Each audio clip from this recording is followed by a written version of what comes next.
ngayon, ang topic natin tuturuan ko kayo kung paano magsaing ng tama. So, nasa sa inyo naman yan kung ilang takal ba iluluto nyo. Sa amin kasi mga 6. Sakto na to, puno na. 2, 3, 4, 5, 6. So yan mga katibay. So 6 ang sasaing natin, luluto natin.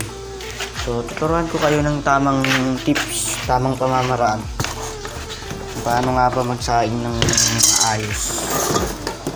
Wala lang yan, basic. Kasi yung una, nagsaing ako dati, sinabi ng papa ko, tagal-tagal mo na nagsasaing, mali pa rin yung pagsasaing mo. Ganun. So, may natutunan na kung napaka-basic lang to guys. So, ganito yung sekreto ko kung paano magsaing ng mabilis. Talagang nasasakto mo yung tubig. So, kailangan muna natin banlawan tong bigas, syempre. Banlawan muna natin yan mga kalodi, mga katibay. And then, pag na ganyan-ganyan na natin, na rasaw-rasaw na, naarasaw na ng maayos, tatapon natin yung tubig. And then, pangalawa ulit, saka 2 beses pa natin ito, hugasan, para matanggal yung mga bato-bato. Minsan kasi may mga bato-bato ito pero itong bigas naman namin malinis. Kaya ayun, ganyan lang muna natin. Kailangan malinis talaga. And then pag naganyan na natin, tapon na natin ulit yung tubig. And then pangatlo, ito na yung tuturo ko na sa inyo kung paano na pag 3 beses na kasi, yun na yung sasaktuin na natin kung paano daw karami yung bigas, ganun daw karami yung tubig. So ako kasi giniganyan-ganyan ko.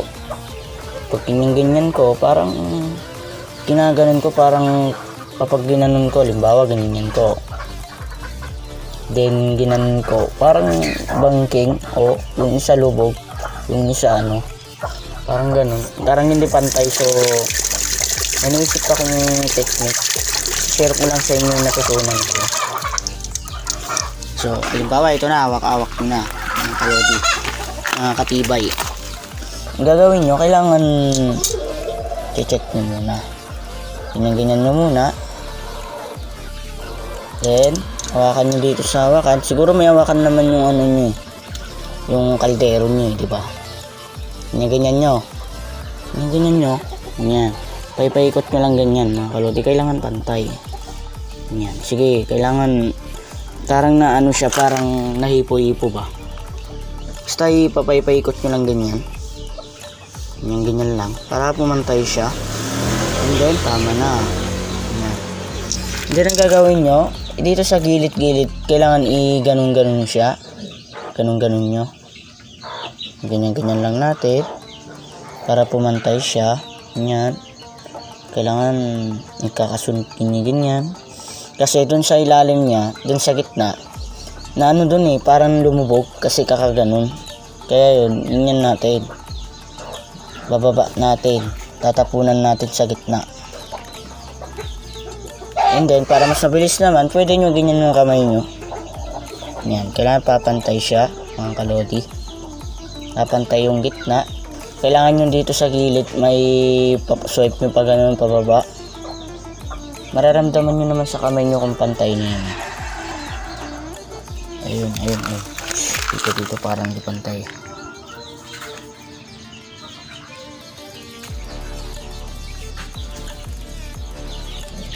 Yan.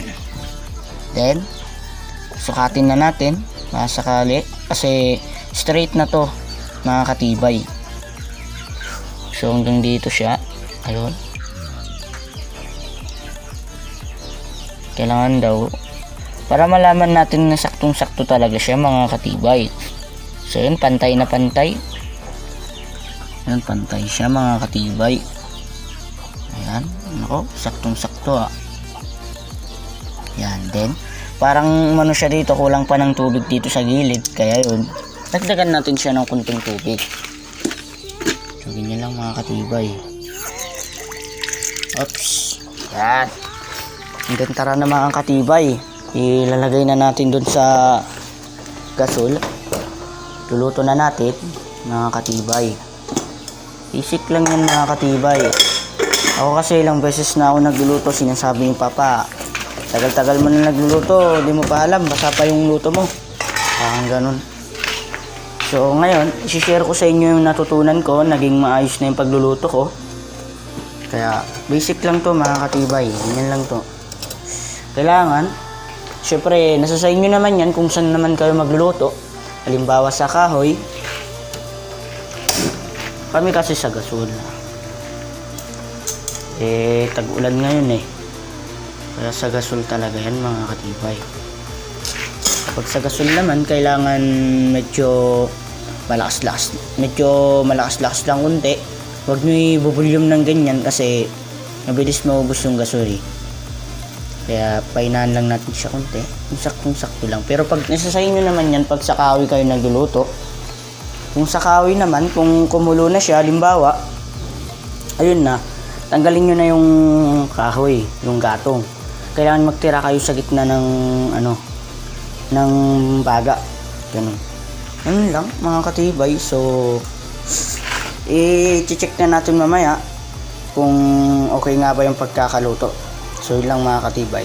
A few minutes later. So hello mga katibay. So kumukulo na siya mga katibay. So pag kumukulo na siya, so patayin muna natin. Pag sa gasol kayo nagluluto, papatayin nyo muna pag kumukulo na. Pero pag sa kahoy naman kayo nagluluto mga katibay, so tanggalin nyo lang yung mga gatong, yung kahoy, and then magtira lang kayo ng baga. So ganun lang mga katibay. A few moments later. Mga katibay, so i-check na natin yung resulta mga katibay. So yun, napakaangas, lutong-luto na siya mga katibay. So kung makikita nyo yan, luto na siya mga katibay, hindi na siya basa. Talagang kanin na mga katibay. So ganun lang mga katibay. So alam nyo naman siguro kung paano maglinas, di ba mga katibay? So yan na mga katibay. So ang turo lang naman, ang topic lang naman natin dito is kung paano magsayang ng maayos, di ba mga katibay? So mga katibay, so magtatapos na dito mga katibay.